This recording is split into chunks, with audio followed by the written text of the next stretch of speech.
Бишкек шаарындагы Кыргыз-Түрк достук ооруканасында татаал операциялар жасалып жатат. 2021-жылы август айында ишке кирген мекемеде 273 бейтап коронографиядан өтүп кан тамыры текшерилген. 287 адамдын жүрөгүнө стенд коюлган. Ушул күнгө чейин 34 бейтаптын жүрөгүнө ачык операция жасалган.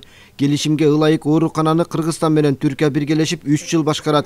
Саламаттык сактоо мекемеси адистештирилген жана дарылоо процесси башка ооруканалардай болуп мамлекеттик кепилдиктер программасынын алкагында жүргүзүлөт. Жалпысынан ооруканада 72 орун болсо, анын 21 реанимациялык болуп эсептелет. Жарандар жогорку технологиялык медициналык жардам алууга мүмкүнчүлүк түзүлгөн. Оорукана тарабынан көрсөтүлүүчү медициналык кызматтардын тизмеси жана наркы монополияга каршы кызмат тарабынан иштелип чыгып бекитилген. Чет өлкөдөн келген жарандар үчүн акы төлөнүүчү медициналык кызматтар өзүнчө түзүлгөн баанын негизинде көрсөтүлөт.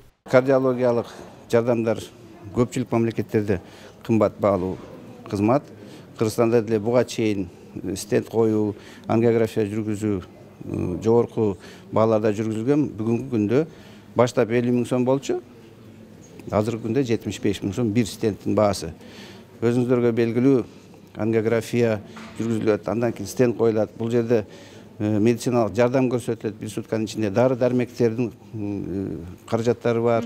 Ошондой эле медициналык кызмат көрсөткөн биздин адистердин дагы кызмат акылары ошол жалпы сумманын ичинде.